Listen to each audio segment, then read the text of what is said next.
உங்கள்கிட்ட ஒரே ஒரு கேள்வி தான் கேட்க போகிறேன், ஓகேவா? கரெக்டாக சொல்லணும் பதில். இன்றைக்கி நிறைய சுகர் பேஷண்ட்ஸ் நீங்களே பார்த்துருப்பீங்க, அப்படி தானே? நிறைய சுகர் பேஷண்ட்ஸ் என்ன பண்ணுறாங்க அப்படின்னா, மாத்திரையும் இன்சுலினும் ஒழுங்காக தான் போடுறாங்க. மாத்திரை இன்சுலினும் ஒழுங்காக போடுறாங்க. போட்ட பிறகு அவங்க பிளட் டெஸ்ட் வர வயதுலேயே நார்மலாக தான் இருக்குது. சாப்பிட்ட பிறகும் நார்மலாக தான் இருக்குது. HbA1cயும் நார்மலாக தான் இருக்குது. அப்படி இருந்த பிறகும் மாத்திரை நல்ல கேட்டுடுங்க, மாத்திரை இன்சுலின் ஒழுங்காக போட்டு பிளட் ரிப்போர்ட்டு நார்மலாக இருந்த பிறகும் ஏன் நிறைய சுகர் பேஷண்ட்ஸுக்கு ஏன் இருதய மாரடைப்பு வருது? ஏன் இருதய மாரடைப்பு வருது? ஏன் பக்கவாதம் வருது? சொல்லுங்க, ஏன் பக்கவாதம் வருது? ஏன் கிட்னி டயாலிசிஸ் பண்ணுறாங்க? ஏன் கண்ணு குருடு? கண்ணாஸ்பத்திரி நிறைய பேர் போயிட்டு இருப்பாங்க. கண்ணு குருடு ஏன் வருது? கால் பாத எரிச்சல் ஏன் வருது? கால் மரத்து போவது ஏன் வருது? சொல்லுங்க. அப்புறம் கால் பாத எரிச்சல், இந்த மாதிரி பிரச்சனை ஏன் வருது? நிறைய சுகர் பேஷண்ட் நீங்களே பார்த்துருப்பீங்க. மாத்திரை இன்சுலின்லாம் ஒழுங்காக தான் போட்டுட்டு இருப்பாங்க. மாதம் பிளட் டெஸ்ட் பண்ணி பார்த்துட்டு இருப்பாங்க. ரிப்போர்ட் எல்லாம் நார்மலாக இருக்கும். அப்படி இருந்தப்புறம் ஏன் வருதுன்னு தான் கேட்குறேன். ரிப்போர்ட் நார்மலாக இருந்தால் வரக்கூடாது இல்லை, அப்புறம் ஏன் வருது? நல்லா கேட்டுடுங்க. மருத்துவத்தில் உள்ள ஸ்டாண்டர்ட் புத்தகம் ஹாரிசன், இந்த புத்தகம் என்ன சொல்லுது தெரியுமா? என்ன சொல்லுது? சுகர் ஒரு ஆளுக்கு எதனால வருது தெரியுமா? தெரியுமா?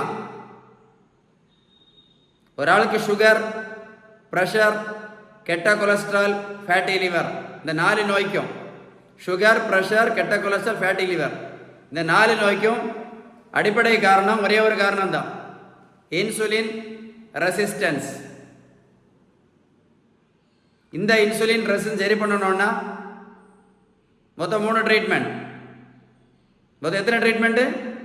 3 ட்ரீட்மெண்ட். நல்லா கவனிச்சுடுங்க. இதை சரி பண்ணணும்னா மொத்தம் 3 ட்ரீட்மெண்ட் இருக்கு.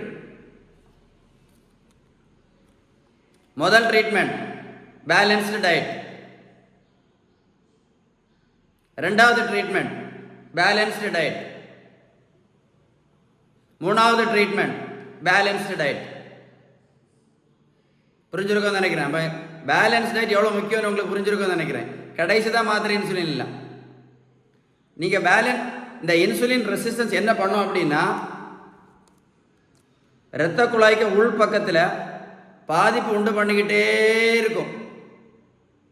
அதனால தான் ரிப்போர்ட் நார்மலாக இருக்கும்.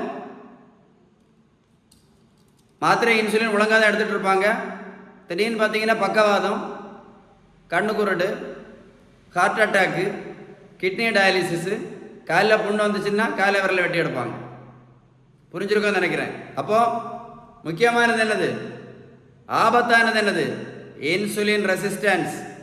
இதை முழுமையாக சரி பண்ணணும்னா ஒரே ஒரு ட்ரீட்மெண்ட் தான் பெஸ்ட் ட்ரீட்மெண்ட் அப்படின்னு ஹாரிசன் புத்தகம் தெளிவாக சொல்லுது. வாழ்க்கையை வேஸ்ட் பண்ணாதுங்க. ஒரே ஒரு தடவை தான் வாழ போகிறோம். இதை சரி பண்ணணும்னா ஃபஸ்ட்டு ட்ரீட்மெண்ட்டும் இதுதான், செகண்ட் ட்ரீட்மெண்ட்டும் இதுதான், தேர்ட் ட்ரீட்மெண்ட்டும் இதுதான், கடைசி தான் மாத்திரையும் இன்சுலினும். பேலன்ஸ் டயட்டை பற்றி இந்த வீடியோ உங்கள் ஃப்ரெண்ட்ஸுக்கு ஷேர் பண்ணி கொடுங்க. Very important video. ஏதாவது சந்தேகம் இருந்தால் கண்டிப்பாக இந்த நம்பரில் கால் பண்ணி பேசுங்க. வீடியோ மறக்காமல் உங்கள் ஃப்ரெண்ட்ஸுக்கு ஷேர் பண்ணி கொடுங்க. ஓகேவா? சரியா?